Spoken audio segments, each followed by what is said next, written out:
Hello student, आज हम आखिरी चट्टान का पार्ट 3 पढ़ने जा रहे हैं, जिसमें लेखक अपना अनुभव बता रहा है कि पानी और आकाश में तरह तरह के रंग उस समय झिलमिला रहे थे और छोटे छोटे दीपों की तरह समुद्र में बिखरी हुई फैली हुई काली से चट्टानों की चोट से सूर्य उदित हो रहा था। तो इसमें जो प्रसंग है, वर्णन है, वो सूर्य उदय का है।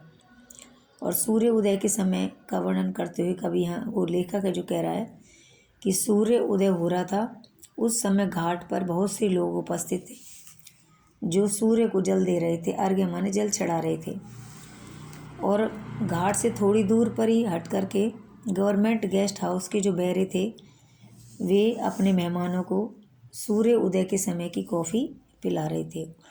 और पहला जो सूर्यास्त का समय था, उस समय भी वो बैरे अपने मेहमानों को सूर्यास्त के समय की कॉफ़ी पिला रहे थे और यहाँ सूर्य उदय की। और वहाँ पर 2 स्थानीय जो नवयुवतियाँ थी, वे अपनी टोकरियों से शंख और मालाएं दिखला रही थी, मतलब बेचने का कार्य कर रही थी।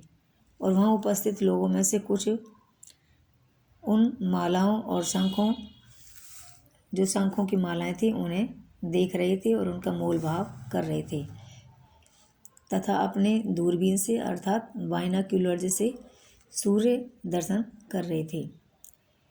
उस समय मेरा जो साथी था, वहाँ के गली मोहल्ले के हिसाब से बेरोजगारी के आंकड़े बता रहा था। बहुत से जो कडल काक थे, समुद्री पक्षी, वो पानी में तैर रहे थे। और बेकारी की समस्या, वहाँ की बेकारी की, बेरोजगारी की जो समस्या और सूर्य उदय की विशेषता, इन दोनों से सब कुछ ये अलग था। उसके बाद लेखक ने कहा कि मेरे साथियों का कहना था कि लौटते हुए नाव को घाट की तरफ से घुमाकर लाना है। तो इस बात के लिए जो मल्ला था, जो नाव को चलाने वाला था, वो तैयार नहीं हुआ, क्योंकि उसे रोज़ की गतिविधियों का पता रहता है। तो उस तरफ से तूफान आने की संभावना उसको थी, इसलिए उसने मना किया। लेकिन इन्होंने बहुत जब कहा तो मल्ला किसी तरह से उनको ले जाने के लिए राज़ी हो गया। लेकिन जो नाव थी वहाँ पर नाव को घाट की तरफ ले गए और विवेकानंद जो चट्टान थी, जो 3 संगमों के स्थल पर बनी हुई थी, उसके ऊपर से घूमकर लहरों के थपेड़े खाती हुई उस तरफ बढ़ने लगी, क्योंकि उधर से लहरें उठ रही थी। और कभी वह उनके भंवर में, उनके बीच में आ गई और कभी निकल आती थी। तो उस समय लेखक बहुत डर गया कि हम इसमें से निकल पाएंगे या नहीं। वह रास्ता सचमुच ही बहुत खतरनाक था, जिस रास्ते से लेखक और उनके साथी आए थे।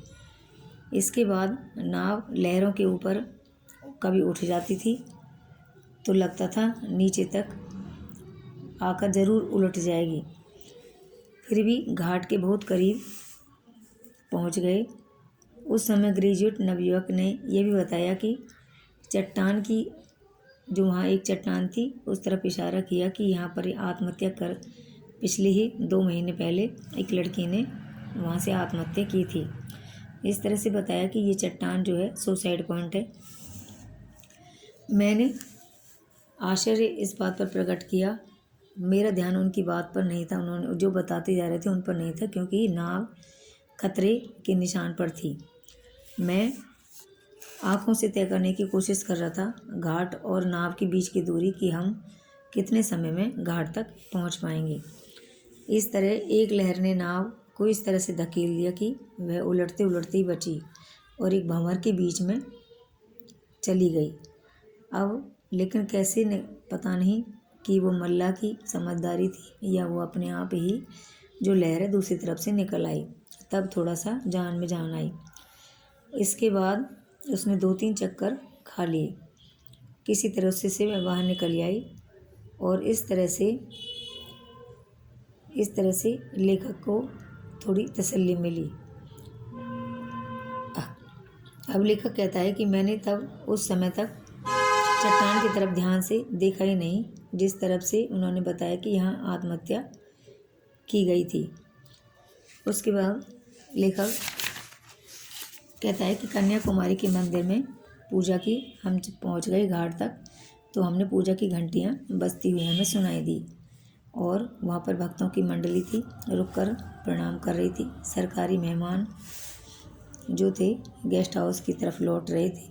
कड़ल काक है जो समुद्री पक्षी, वे उनके पंख है जो सफ़ेद धूप में सफ़ेद चमक रहे थे। चमक तो सफ़ेद तो थे ही, लेकिन और भी चमक रहे थे।